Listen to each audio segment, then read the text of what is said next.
Hi guys. We're live. We're live. Welcome to the Get Buy Ready live show. Thanks for tuning in this week. We've got another interesting topic to unpack with Sammy here. Yes, we're talking about negotiating the battleground.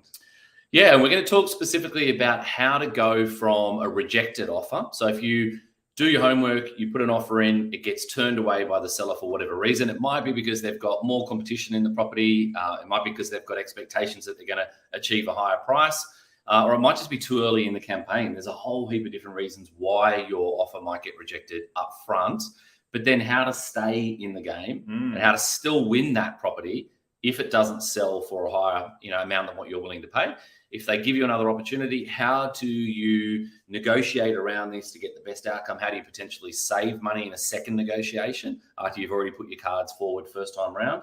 Yeah. So we can unpack a few of those things to give you some easy to use tools in case you find yourself in that situation, because we're going to talk about three specific case studies today. One of them is in, actually two of them are in Victoria, in regional Victoria. Yep. And one of them was in Brisbane. This is exactly what's happened to us when we've made offers in December.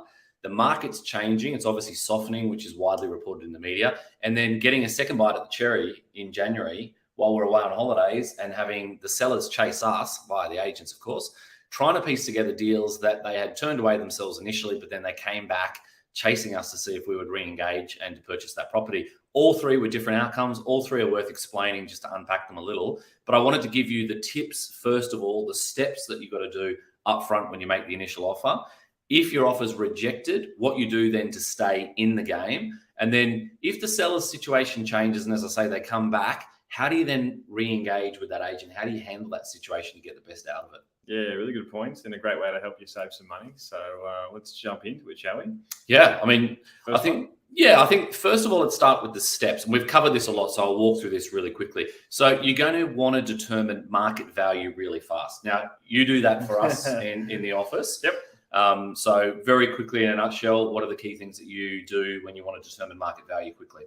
Well, quickly bringing that down, for me, I look at faster. Comparable sales evidence is the key, obviously, to go from there. Another key part, which I like to bring into, is understanding where we are in the market. And that's what's sort of come through in this negotiation phase over a few months that we're going forward, because we knew the cycle that we were in, so we're happy to hold our cards and let it run. And as it did, they came back to us and we got some really great deals as a result. So it helps because the market was softening and there was more opportunity as well that you can play those cards in that situation. Absolutely. Yep. Whereas in a heated market, obviously in 2021, 2020, it's a different case. So totally.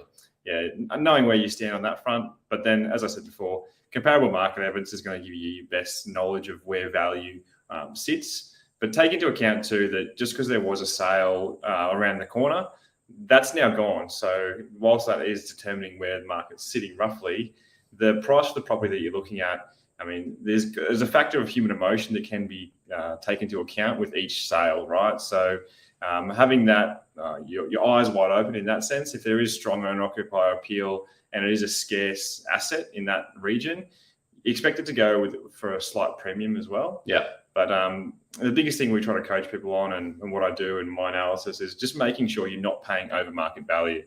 So I do that through multiple stages. Not even just looking at the location, looking at the improvements, looking at the land size, gradient. There's a fair bit that goes into it, but that's probably the quick little tips from my end. I think the scarcity thing that you talked about is actually a really important thing that most inexperienced buyers don't understand.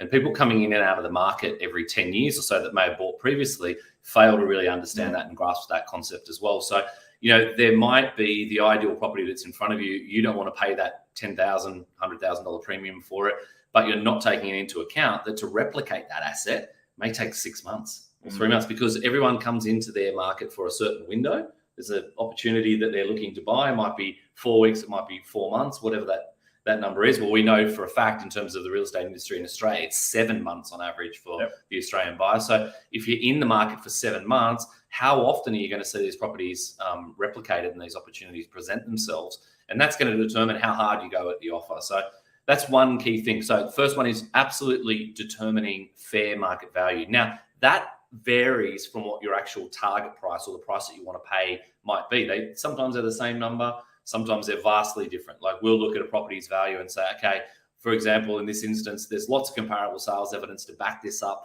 that it should sell for in the vicinity of $1 million. But one of our clients might say, yes, but I absolutely must have that property. It ticks all the boxes for us. It's our dream home. We'd pay $1,050,000 for it. Or the opposite of that. These properties come on the market lots.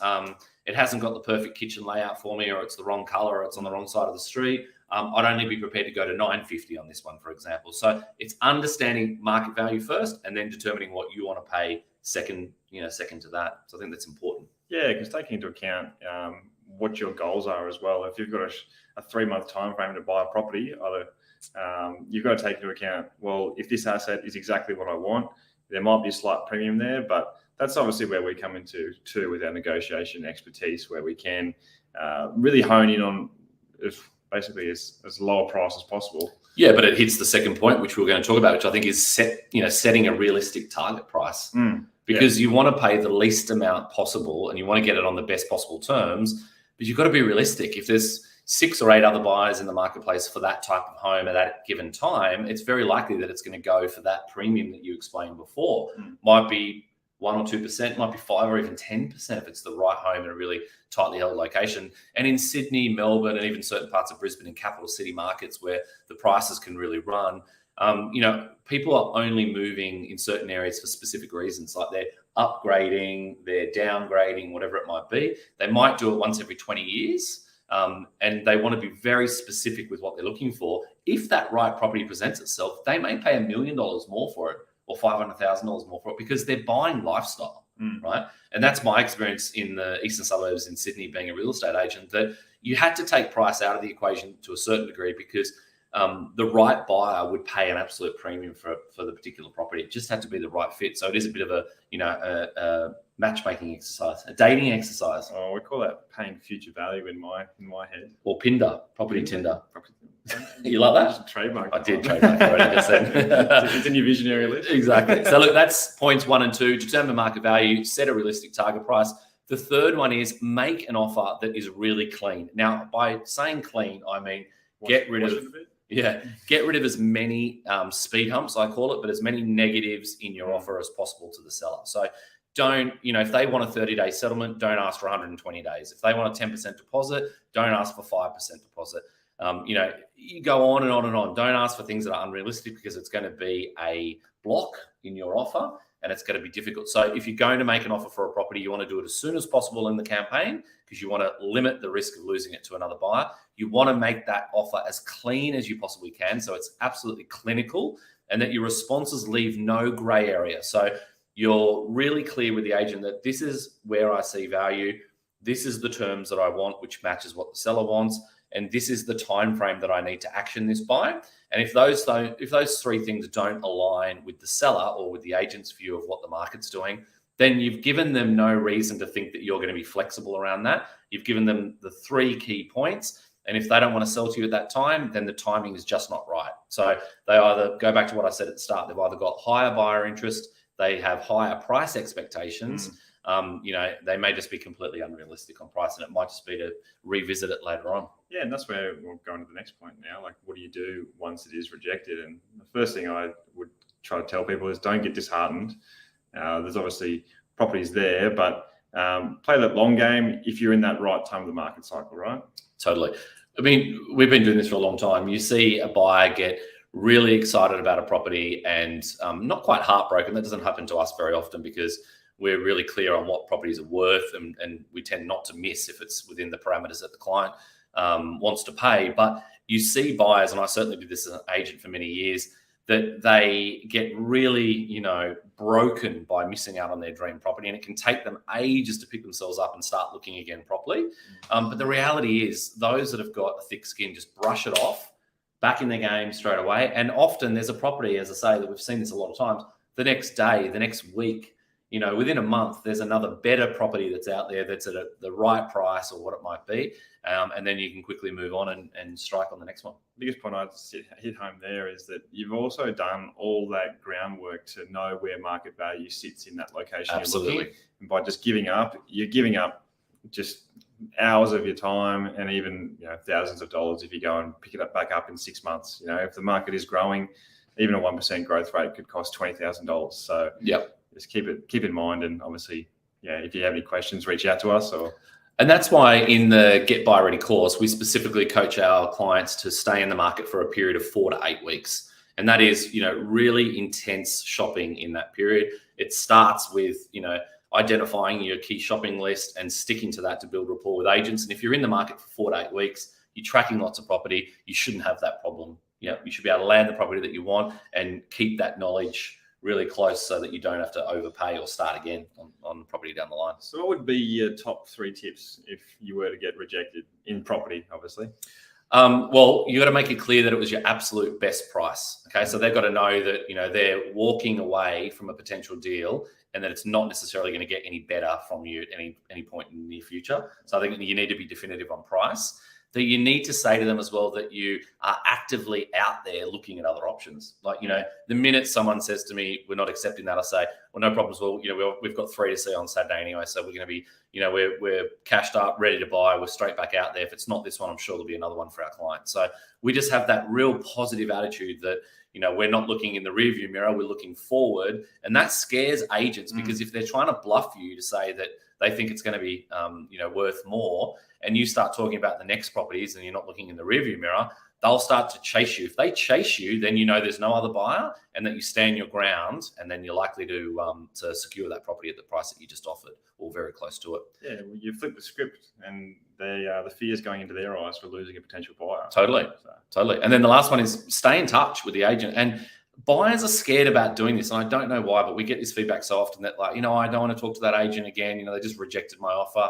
You feel like it's a bad date that you don't want to revisit or whatever. But at the end of the day, the agents are, the agent that just rejected your offer is probably going to be dealing with you again in the next couple of weeks anyway on another listing. So the best thing you can do is just be an adult about it, be a really clear communicator, stay in touch every 1 to 2 weeks, check on the sale, the sale progress. Don't be afraid to ask, hey, how's that property going that we offered on? Is there any change at all from the vendor in terms of their expectations or anything that we need to know? And you'll get updates. You don't have to be emotional when you do that. So don't get, bogged down in that, oh, we love that one. It's a shame they wouldn't accept our offer. We really, really had a heart set on that house. Don't do that. Just be non-emotional and be really clear with your communication. If you stay in touch with them, you're going to stay top of mind. And then if anything changes, it might be that the seller has found something to buy themselves, which has changed their motivation. It might be that the agent has slapped them around and said, hey, we've had 100 people through. That 1.1 offer we had last week or a month ago is by far, the outstanding offer. That buyer is still in the game. Let's engage with them. So you just need to stay, in touch and top of mind. That just hits home for me what happened this week where we had a property, we missed out on it because it was gone under offer. Mm-hmm. So it actually fell over due to finance, and then everyone had moved on, but the buyer had actually bought elsewhere because they thought they had a legitimate transaction going through. And we were able to negotiate. What did you get down to? Was it 35,000 below last contract price? Yeah. Yep, 35. Yeah. So, and that was on a 500, mid 500s purchase price. So that's close to what, 7.5% just reduction. We had a couple of those because we had one in Bendigo as well that we started on December the 7th, and today is the 1st of February for those that are tuning in and watching. We went to contract at 580,000. The property was full of issues with the building and pest report. We tried to renegotiate those terms. They rejected us at that time. They did another month's worth of marketing over the Christmas holiday period. I kept in contact with them the whole time, exactly how I've just suggested you do it here. I went back to them at a much lower price because I knew that they didn't have another buy because I asked all the right questions. Ended up re-engaging the seller. They came back at 550, 540, and we ended up exchanging yesterday afternoon at 530,000. So we ended up saving 50,000, which is almost 10% below that one.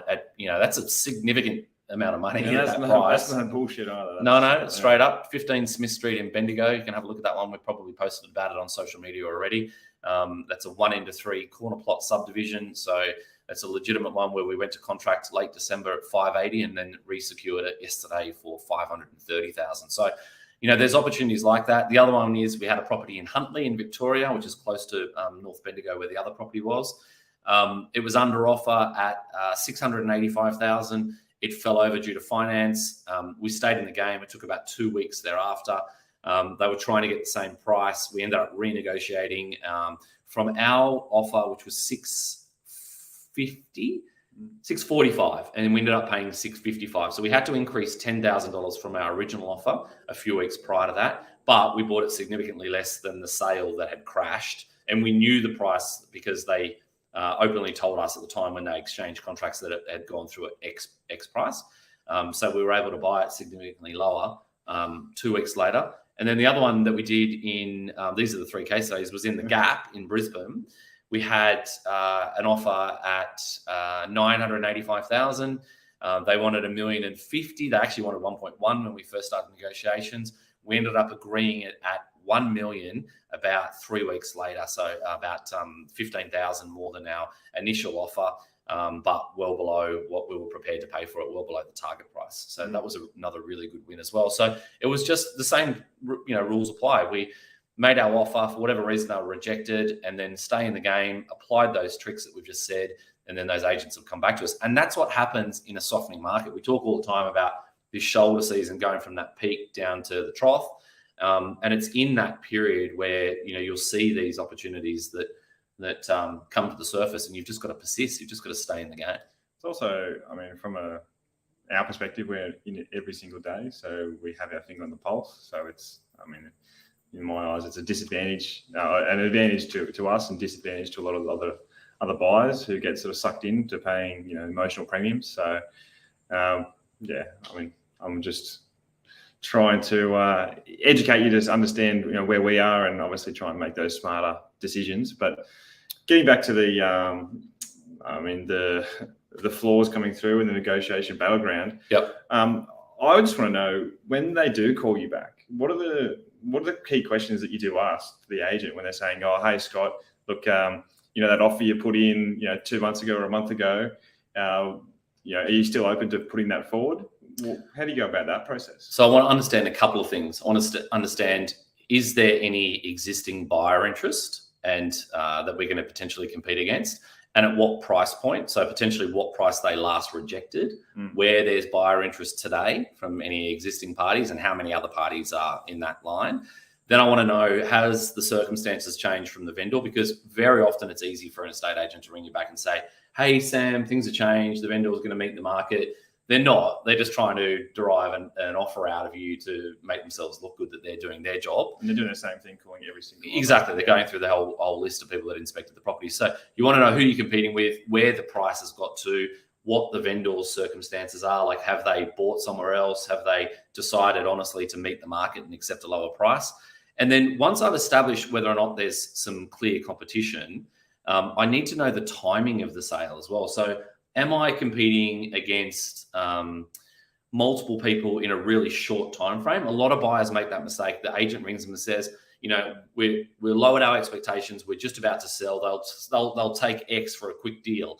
And then they sit on it thinking, oh, there's no one else. We'll just wait, because they haven't asked those questions. And then 2 days later or 24 hours later, they get a text message or an email saying property sold for X. Yeah, I hear this so many times from disgruntled buyers that feel like the agent did the wrong thing by them.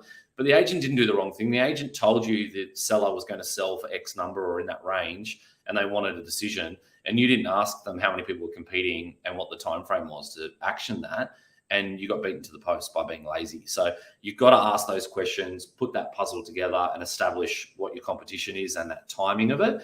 And then you can determine whether or not you're competing, with other people, and how hard you can go at it. So what you want to, establish really at that point with all that data is, do I stick at the original price that I offered that they're aware of, or do I take a chance because I know that there's no other buyer interest and there's no sort of set urgency to be cheeky and throw a lower offering? Yeah, we've got to read the room, or read the deal. Yeah, so that's through those questions really helps that. But a lot of inexperienced buyers in that situation don't do that, right? They will. The vendor will come back to them via the agent, and they'll think, oh, well, the cards are in my hands here, in my court. I'm going to do a cheeky lowball offer, or I'm just going to hold and won't do anything and play games, and the reverse of it. It doesn't mean just because they've come back to you that all of a sudden the cards are in your court. You've got to ask these key questions to determine all those things that we just talked about, all those data points, and then use that to your advantage, because every circumstance is going to be completely different. There's no one size fits all in terms of how to renegotiate this. It's going to be horses for courses depending on the vendor's circumstances and competition. Yeah, so get a few deals under your belt. Yeah, get 3,000 plus deals under your belt, and then we can workshop it further. What are your thoughts on days on market with the agents? Is if they're coming up to their exclusivity expiring after 90 days, is there any tips and tricks around that as well? Well, I mean, you can do this maths reasonably easy. A typical agency agreement in Australia is 90 days. You've seen me do this often with agents when we know it's getting towards the end of that period and we look at days on market. Yeah, a bit of a loaded question, but exactly. But we'll go to the agents and say, how do we get a deal together here? You're motivated to do it, I know, because the agency's almost up. We're motivated to get a deal across the line, and very often that third party approach, rather than the buyer doing it, just gives us some form of leverage. Like, they just give us more information than they're going to give the buyer for some reason, which is silly because we're representing the buyer. We're going to use that against them to our advantage. But they're commercial, right? They don't want to be holding on to listings for a long time. They certainly don't want to be holding on to listings that are overpriced. So if they can get someone that is going to give them a genuine offer, and ideally a condition-free or condition-light offer, they're going to use that to go smash the vendor and say, hey, this is the best shot you've got at getting it sold in view of trying to push a deal through before their 90 days expires. Nuggets, mate. Nuggets of gold. So that's it from me, I think, on that subject for the time being. Well, you're educating me every single day, and hopefully everyone's getting the same sort of hot tips. But you don't know what you don't know. And I mean, when it comes to putting those offers in, and if they do get rejected, then that's not the end of the world. Obviously, as Scott said, there's other properties there that you can create that fear around for the agent, and know where you are in the market cycle as well, as we talked about earlier. It's just to sort of understand where your negotiation power sits. And as always, if you do have any questions, or you want us to step in and utilize our 3,000 plus deals of experience and 28 years plus. All my grey hairs. Grey hairs and thinning hair. But we're here to help, and love to have a chat anyway. All good. Thanks for tuning in. We'll see you next week on the Get Buy Ready show. Cheers. Take care. Thanks.